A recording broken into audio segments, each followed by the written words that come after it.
Hello everyone, this is Monika Gurwal and today in this video I am going to share something on very important topic जो हर एक CS student की problem है and that is how to maintain consistency. Honestly हर एक CS student इस problem से deal कर रहा होता है रोज़ 10 से 12 घंटे कैसे पढ़ाई करें, बिकॉज एक पॉइंट पे आता है कि आपसे पढ़ाई नहीं होती है, कभी कभी डिस्ट्रैक्शन की ओर हमारा मन जाता है. So this is all normal, but जो चीज़ें मैंने पर्सनली इम्प्लीमेंट की थी जिसने मुझे हेल्प किया था, I am going to share that tips with all of you. So stay tuned till end. To start with number 1 tip है कि आपको प्लान करके रखना है आने वाले आपके 4 महीने 3 महीने जो भी आपका रिविजन का टाइम है. अगर आपकी Jan 26 में एग्जाम है तो आने वाले 3 महीने आपको प्लान करके रखने हैं. 3 महीने अगर प्लान होंगे तो आने वाले 10-12 दिन भी प्लान होंगे जो आपने एक सब्जेक्ट के रिविजन के लिए अलॉकेट किया होगा. तो ऑटोमेटिकली आपको ये भी पता होगा कि आपने कल क्या पढ़ना है. तो आपको कल उठ के ये सोचने की ज़रूरत नहीं है कि आज ये सब्जेक्ट पढ़ूँ या आज वो सब्जेक्ट पढ़ूँ या फिर ये सब्जेक्ट का कौन सा टॉपिक पढ़ूँ. तो आपका वो हर एक दिन प्लान होना चाहिए. मैं ये नहीं बोल रही हूँ कि पूरे 3 महीने के लिए हर एक दिन एडवांस में प्लान करके रख लो, बट येस अगर आपने टारगेट किया है कि आने वाले 10 दिन में मुझे एक सब्जेक्ट कंप्लीट करना है, देन प्लान दैट कि आप कल क्या पढ़ने वाले हो, पूरे 10 दिन में क्या पढ़ने वाले हो. ओके. नंबर 2 इज़ आपने अभी कभी मम्मी को देखा है क्या? सबने देखा होगा. मम्मी रोज़ सेम काम करती है घर का without any complain, right? Similarly, you have to also do your studies without any complaint because mummy जैसे घर के कामों को अपनी रिस्पॉन्सिबिलिटी समझती है, आपको भी आपकी पढ़ाई को अपनी रिस्पॉन्सिबिलिटी समझनी है. आपकी पढ़ाई आपकी एक मॉरल रिस्पॉन्सिबिलिटी है.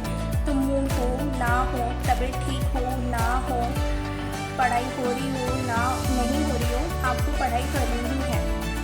तो जब आप आपके डेली टारगेट्स को अपनी रिस्पॉन्सिबिलिटी समझोगे ना कि ये मेरा कर्तव्य है और मुझे करना ही है, तो ऑटोमेटिकली आप सीरियस हो जाओगे उस चीज़ को लेके.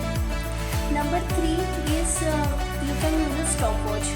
तो मैं क्या करती थी, अगर मैं 5 मिनट भी ब्रेक के लिए उठ रही हूँ, अगर वाटर पीने के लिए उठ रही हूँ या फिर वॉशरूम जाने के लिए उठ रही हूँ या फिर ऐसे वॉक करने के लिए 2 मिनट उठ रही हूँ या फिर ऐसे मम्मी से बात करने के लिए उठ रही हूँ, तो मैं अपना स्टॉप वॉच का टाइमर स्टॉप कर देती थी और एट द एंड में देखती थी कि मेरे कितने घंटे हुए हैं. और ऐसे ही में वॉल पे मैंने एक पेपर चिपकाया हुआ था और उसमें हर दिन की डेट और उस दिन इफेक्टिवली स्टॉप वॉच का टाइमर कितना हुआ.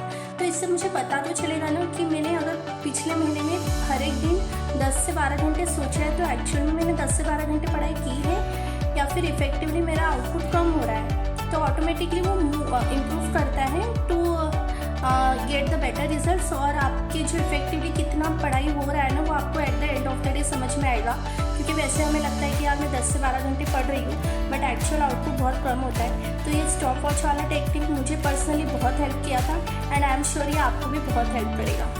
Number 4 is time your revision. मतलब अगर आपने सोचा है कि 10 दिन में मुझे FR कंप्लीट करना है तो 10 दिन बाद आप एक मॉक टेस्ट शेड्यूल करके रख लो. उससे क्या होगा, आपको एक सीरियसनेस रहेगा कि मुझे 10 दिन बाद FR की मॉक टेस्ट देनी है एंड वो कंप्लीट होने के बाद I have to start with the next subject. तो मैं डिले नहीं कर सकती हूँ चीज़ों को. I can not take it for granted. तो आज का दिन भी उतना ही इम्पॉर्टेंट है जितने आने वाले सारे दिन हैं. तो मैं कोई भी दिन को ऐसे ही ग्रांटेड तो नहीं ले सकती हूँ.